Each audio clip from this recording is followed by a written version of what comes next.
Ladies and gentlemen, it's time for the Vic Martino Show. And now here he is, Vic Martino. Hey, that's me, Vic Martino, drinking out of my Humphrey Bogart coffee cup. Drinking coffee out of my Humphrey Bogart coffee cup. I'll be right there. You gotta wait a while, I'm doing a show. Where was I? Oh yeah, drinking coffee out of my Humphrey Bogart coffee cup. Or is it coffee? That's for me to know and you not to know. Anyway, let me explain what's going on here. I made an announcement, posted a video here on YouTube. I don't know if this is going to be shown anywhere else except YouTube, maybe Facebook, I don't know. Anyway, announcing doing a coming attraction for Vic Martino's Got Talent. And we were all ready to shoot. We shot an episode, the pilot, the other day, but unfortunately the camera we have is a piece of crap. And the sound, when you sing, this camera doesn't record good audio for singing. So until we get the proper camera ready to do the Vic Martino's Got Talent variety show, we're doing, as a prelude, as a warm-up, the Vic Martino talk show, which is this, since all I can do with this camera is talk, can't sing. So, I'm going to think of what to talk about for this episode, probably the one and only episode, and actually it's going to be in 5-minute increments, because this camera is only recording 5 minutes at a time. We got to figure out, we did this once before, there is a way to do like an hour, but we haven't used it in a while, and this is a shoestring budget, and I only have one cameraman, that's Lucas. He's not the most proficient of cameramen, so we have to figure out how to use this camera properly. But we could do the 5-minute increments and then edit them together, see how long this is going to be, depending on what I'm going to be talking about, if I think it's going to be interesting or not, and you people are going to want to watch. So let's get started. I guess maybe we'll cut now, and this will give me time to, think of what to do for the next segment. And let's see, because at the very moment, let's see, there's really nothing to talk about. Usually a talk show has guests. Well, I don't have any guests here, so I'm going to have to just kind of wing it, which I'm capable of doing. So anyway, like I said, going to take we're going to cut, and then I'll be right back. And in the meantime, I'll finish my coffee out of my Humphrey Bogart coffee cup. Here's looking at you, kid. Well, we're back. Did we ever leave? Well, you might not notice we left, but took a little bit of a break, and as you can see, I got some things to talk about. I mentioned the Humphrey Bogart coffee cup. Well, there's also a Stan Laurel and Oliver Hardy coffee cup that I occasionally drink from. And look at that, it's signed Stan Laurel and Oliver Hardy. I wonder if they really signed, if this is really their autograph. Someone else probably signed it for them, saying it's them. Okay, now, here's some interesting items to talk about here. At one time, they used to sell Sinatra's tomato sauce, Sinatra spaghetti sauce. This is Frank Sinatra put out a line of spaghetti sauce. This is tomato basil. There were different flavors. It didn't last too long. Actually, it wasn't really Frank Sinatra's family recipe. They were just using his name. And they weren't all that good. So, Frank Sinatra, expect something really good. It was just okay. Didn't last too long. Now, we go from Frank Sinatra to D. Martin. This is a D. Martin singing doll, I guess. Can't really say it's an action figure. Oh, wouldn't you know it? The batteries are dead. Anyway, when you press this, he actually said, "Be quiet out there, I'm recording something." Oh, man, you believe this? Oh. Well, I said it was a shoestring budget. We don't have people outside keeping the traffic quiet, Anyway, this, you press the button, and he sings not one, but 2 songs. When the moon, I'll sing for him. When the moon hits your eye, like a big pizza pie. That's amore. And the other one is everybody loves somebody sometime. But the batteries are dead, or there's no batteries inside. I didn't check. So that's this D. Martin. And the funny thing about it is, he looks like my brother Michael, who unfortunately passed away in 2009. But he looks just like my brother Michael. I remember one time my brother Michael was, when I first got this and I had it in the dining room, my brother Michael, we were living together, roommates, and he looked at it and said, brother, that looks like me. And we kind of thought of it at the same time. I was looking at it, he was looking at it, we're like, yeah, it looks like you. Anyway, that's the D. Martin. Unfortunately, I thought it was going to be able to, sing the song for you, but it's not, the batteries are not, either the batteries aren't working or there are no batteries in there. Now, let me talk about this for a second. This here, I don't know if you can see, this is yours truly wearing a tuxedo, just like D. Martin. See, a tuxedo? Not that I was trying to be like D. Martin, but back in the day when you were an entertainer, a singer, comedian, depending on the kind of act you did, like I used to work Atlantic City and Las Vegas and Laughlin, Nevada. And those are the days where entertainers wore tuxedos. We had to dress nice. Not anymore. You don't wear a tuxedo anymore. If you did, young people wouldn't even know what the hell you were supposed to be. They would probably think you were a waiter. Like, why is this singer wearing a tuxedo? But in those days, like D. Martin here and Frank Sinatra, entertainers wore tuxedos when they did nightclubs and stuff like that. Okay, so that was that segment, and we'll be back with the next segment. Okay, I mentioned how my brother Michael Martino, resembled D. Martin. And you can see here my brother Michael's driver's license when he had it renewed. He was older here, and the D. Martin doll, that's D. Martin, I guess, when he, the face is a more older D. Martin. And you could see the resemblance there between D. Martin and Michael Martino. Yeah, my brother looked a lot like him when he was younger. When D. Martin was younger, he also resembled him a lot. But as I said, the doll here is, I guess it was resembling D. Martin when he was a little older. And here's my brother when he was a little older, resembling D. Martin. So there you go. That's D. Martin and Michael Martino. Martin and Martino.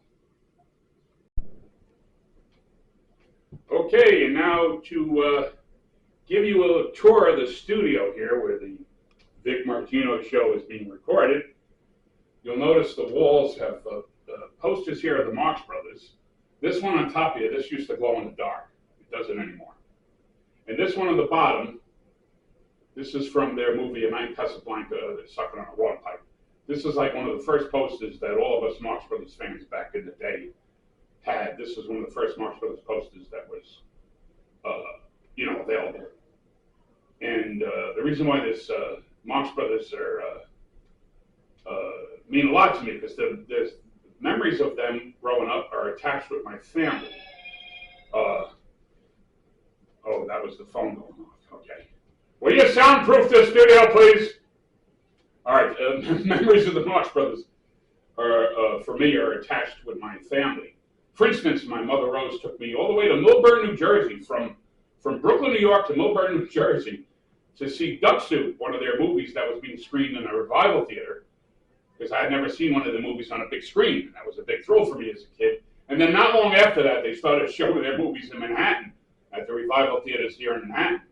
And this went on for quite a long time, quite a few years, all throughout the 70s, late 60s, 70s, into the 80s. The Marx Brothers were very popular. They were revived, and the younger generation discovered them, and I was part of that generation that grew up watching their old movies.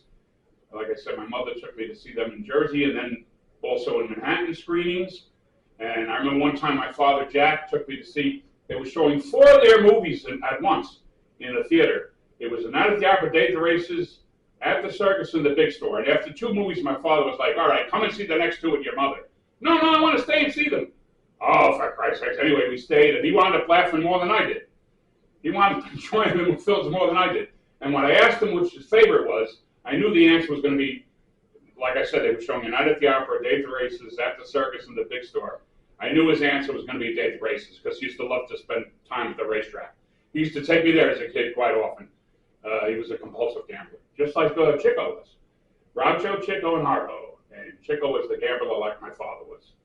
And anyway, my brother Michael took me to see Minnie's Boys Broadway play, a Broadway show about the life and times of the Marx Brothers. Minnie was the name of their mother. And Minnie's Boys, Shelley Winters playing Minnie, and my brother took me to see that. That was my first Broadway play. So, like I said, the Marx Brothers, there's a lot of memories attached, connected with my family. Appropriately enough, they were brothers, so they were family, and my family, and there's an attachment there. So they have a very special place in my heart. The Marx Brothers do, and here you can see is I showed you that D. Martin doll. Here's a Groucho Marx doll. But the D. Martin, when you press the button, it sings if the batteries are working. Well, this one is a ventriloquist dummy. Don't mean to call you dummy, sorry, Groucho. A ventriloquist doll with the string, and you make it talk. It doesn't talk by itself. And here we have a nice framed picture of Groucho Marx here. Oh, and speaking of D. Martin, here's a nice framed picture of D. Martin and Jerry Lewis when he was part of Martin and Lewis, the comedy team. They were a team for 10 years. And here it's signed, it's autographed by both. My best to you, D. Martin. Me too, Jerry Lewis. And they really did sign that. Not to me. I got this second here. And, okay, you can see, now for Martin and Lewis, here's Abbott and Costello, another famous comedy team. Martin Lewis were the 50s, Abbott and Costello were before them in the 40s. And this is a framed album, their record that they used to give to their fans of them doing that famous classic baseball routine, Who's on First? This is the original version, and they used to hand this record out to their fans. And I got this framed. This was given to me by a friend. You can see it's cracked. He cracked it, probably dropped it before he gave it to me. But anyway, I framed it, and it's Abbott and Costello here. And that's the framed picture. And we'll sign off with this one last poster here of the Marx Brothers that I have here, and inserted our other comedy teams with the Marx Brothers poster. Okay, we're back. Let me just confess, this really isn't a show. I said the Vic Martino show. I just said that. This is more like a tour of my apartment, my dining room / entertainment room. It's not really a show. But we'll call it the Vic Martino show for now. Like I said, this is a prelude, a warm-up to what's going to be a show, the Vic Martino variety show. That's going to be called Vic Martino's Got Talent. But unfortunately, we can't shoot it with this camera. This doesn't have good audio. Even the talking isn't what it should be. But the singing, forget it. But you wouldn't want to listen to that. So that's put off for a while till we, iron out the technical difficulties here. Probably wind up shooting it on my cell phone camera. It's better than this camera, believe it or not. Okay, anyway, we're almost done here with the Vic Martino show, the Vic Martino tour, if you will. Now this here is my Batman display, okay? Yes, I'm a real fan, ever since I was a kid, been a fan of the Batman. And then, of course, I got away from it for a while, but now the books are so, oh man, the graphic novels are so damn good. They're written for adults now on an adult level. I mean, of course, if you're a kid, you still love Batman. Who doesn't? And probably even more now that it's adult oriented. But here we have the Batman display. Over here you see the Batman action figure, and here's some really good Batman books, hardcover books. And here's some at the bottom here. Some more at the bottom. Get the top and then get the bottom there. Yeah, these are really, really good Batman hardcover graphic novels. Excellent stories. The writers are brilliant. They come up with some really good stories, like I said. On an adult level, if you're an adult, children of all ages love the Batman. Always did, always will. And this is my Batman display. And I just thought I'd show you that before we sign off. And we got one more segment to go, and then we're going to have to go.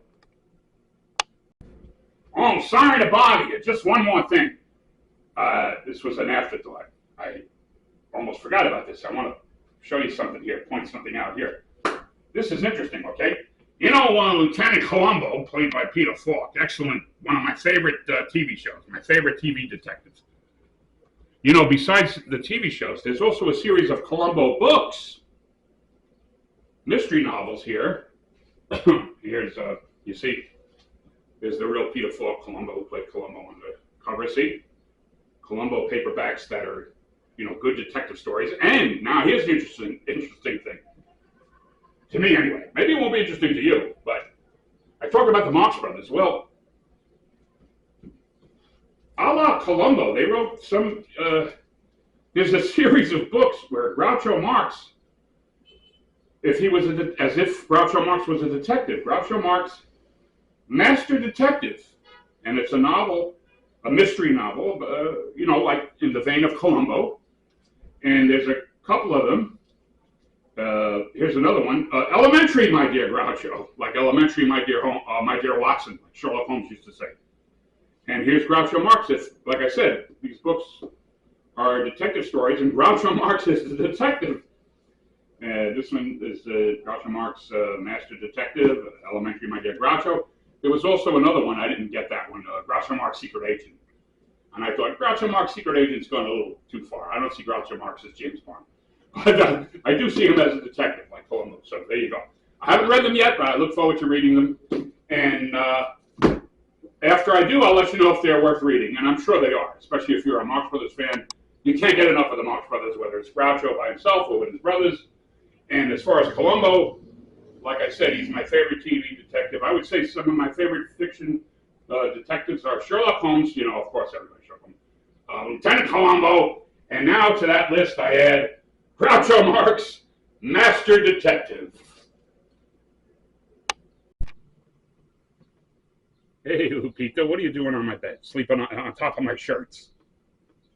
Anyway, there's Lupita. Lupita always has to get into the act.